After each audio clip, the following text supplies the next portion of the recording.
Morning ಎಕ್ಸ್‌ಪ್ರೆಸ್‌ನಲ್ಲಿ ಮತ್ತಷ್ಟು ಸುದ್ದಿಗಳನ್ನು ಬನ್ನಿ ನೋಡೋಣ. ಲೋಕಸಭಾ ಚುನಾವಣೆ ಸಮೀಪಿಸ್ತಾ ಇದ್ದಂತೆ ಕೋಲಾರ ಕ್ಷೇತ್ರದ ಟಿಕೆಟ್ ಆಕಾಂಕ್ಷಿ ಕೆಎಚ್ ಮುನಿಯಪ್ಪ ಟೆಂಪಲ್ ರನ್ ಮಾಡಿದ್ದು ಭಾರೀ ಕುತೂಹಲಕ್ಕೆ ಕಾರಣವಾಗಿದೆ.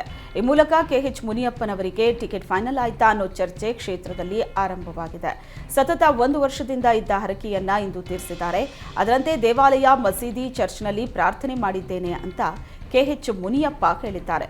ಇನ್ನು ಲೋಕಸಭೆ ಚುನಾವಣೆಯಲ್ಲಿ ಸ್ಪರ್ಧೆ ವಿಚಾರಕ್ಕೆ ಸಂಬಂಧಿಸಿದಂತೆ ಮಾತನಾಡಿದ್ದು ಎಲ್ಲವೂ ಹೈಕಮಾಂಡ್ ತೀರ್ಮಾನ ಮಾಡಲಿದೆ ಅಂತ ಹೇಳಿದರು. ಹೈಕಮಾಂಡ್ ನಿರ್ಧಾರಕ್ಕೆ ನಾವೆಲ್ಲ ಬದ್ಧರಾಗಿದ್ದೇವೆ. ಶಾಂತಿ ನೆಲೆಸಬೇಕು ಅಂದರೆ ಮತ್ತೆ ಕಾಂಗ್ರೆಸ್ ಅಧಿಕಾರಕ್ಕೆ ಬರಬೇಕು. ಹಾಗಾಗಿ ಕಾಂಗ್ರೆಸ್ ಗೆಲುವಿಗೆ ನಾವೆಲ್ಲ ಕೈ ಜೋಡಿಸಲಿದ್ದೇವೆ ಅಂತ ಹೇಳಿದರು.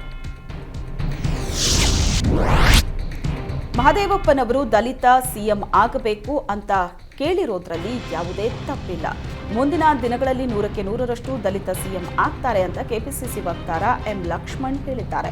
ದಲಿತ ಸಿಎಂ ಮಾಡೋದಕ್ಕೆ ಅವಕಾಶ ಇರೋದು ಕಾಂಗ್ರೆಸ್ನಲ್ಲಿ ಮಾತ್ರ. ಇಡೀ ದೇಶದಲ್ಲಿ ಇಲ್ಲಿವರೆಗೆ 37 ದಲಿತ ಸಿಎಂಗಳನ್ನ ಮಾಡಿದ್ದೀವಿ. ಇತರೆ ಸಮುದಾಯದವರನ್ನ ಒಗ್ಗೂಡಿಸಿಕೊಂಡು ಹೋಗೋ ಲೀಡರ್ಶಿಪ್ ಇಲ್ಲ ಅಂತ ಬಿಜೆಪಿಗರು ಹೇಳಿದ್ದಾರೆ. ನಾವು ಸಣ್ಣ ಸಣ್ಣ ಸಮುದಾಯಗಳಿಂದ ಬಂದವರನ್ನು ಸಿಎಂ ಮಾಡಿದ್ದೀವಿ. ಆ ವ್ಯವಸ್ಥೆ ಇರೋದು ಕಾಂಗ್ರೆಸ್ನಲ್ಲಿ ಮಾತ್ರ.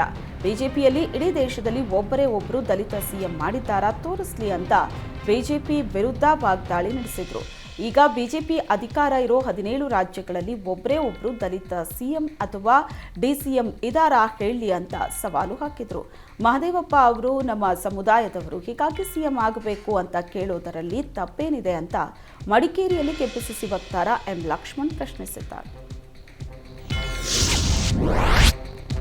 ಕೆಎಸ್ಆರ್ಟಿಸಿ ಬಸ್ ಅಪಘಾತದಿಂದ ಜಖಂಗೊಂಡಿದ್ದ ಮಡಿಕೇರಿ ನಗರದ ಹೃದಯ ಭಾಗದಲ್ಲಿದ್ದ ಜನರಲ್ ತಿಮ್ಮಯ್ಯ ಪ್ರತಿಮೆಯನ್ನ 180 ದಿನಗಳ ಬಳಿಕ ಪುನರ್ ಪ್ರತಿಷ್ಠಾಪನೆ ಮಾಡಲಾಯಿತು. ತಿಮ್ಮಯ್ಯ ಅವರ ಪ್ರತಿಮೆಯನ್ನ ಮಡಿಕೇರಿಗೆ ತರ್ತಾ ಇದ್ದಂತೆ ಮಾರ್ಷಲ್ ಕಾರ್ಯಪ್ಪ ವೃತ್ತದಲ್ಲಿ ಅದ್ದೂರಿ ಸ್ವಾಗತದೊಂದಿಗೆ ಬರಮಾಡಿಕೊಳ್ಳಲಾಯಿತು.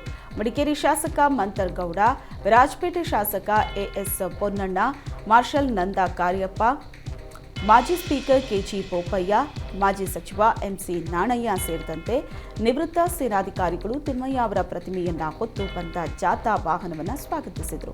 ಕೊಡವದಿರಿಸಿನಲ್ಲಿ 16 ಮಹಿಳೆಯರು ದೀಪ ಬೆಳಗಿಸಿ ಜಾಥಾವನ್ನ ಬರಮಾಡಿಕೊಂಡರು. ಮಾಜಿ ಮಂತ್ರಿಗಳಾದ ಎಂಸಿ ನಾಣಯ್ಯ ಅವರ ಮುಂದಾಳತ್ವದಲ್ಲಿ ಜನರಲ್ ತಿಮ್ಮಯ್ಯ ವೃತ್ತದಲ್ಲಿ ಜಿಲ್ಲೆಯ ವೀರ ಸೇನಾನಿ ಪದ್ಮಭೂಷಣ ಜನರಲ್ ಕೆಎಸ್ ತಿಮ್ಮಯ್ಯ ಅವರ ಪ್ರತಿಮೆಯನ್ನ ಪುನರ್ ಸ್ಥಾಪನೆ ಮಾಡಲಾಯಿತು. ಪ್ರತಿಮೆಯನ್ನ ಮಾರ್ಷಲ್ ನಂದ ಕಾರ್ಯಪ್ಪ ಅವರು ಅನಾವರಣಗೊಳಿಸಿದರು. ಪ್ರತಿಮೆ ಅನಾವರಣಗೊಳ್ತಾ ಇದ್ದಂತೆ ಪೊಲೀಸ್ ಬ್ಯಾಂಡಿನೊಂದಿಗೆ ಗೌರವ ನಮನ ಸಲ್ಲಿಸಲಾಯಿತು.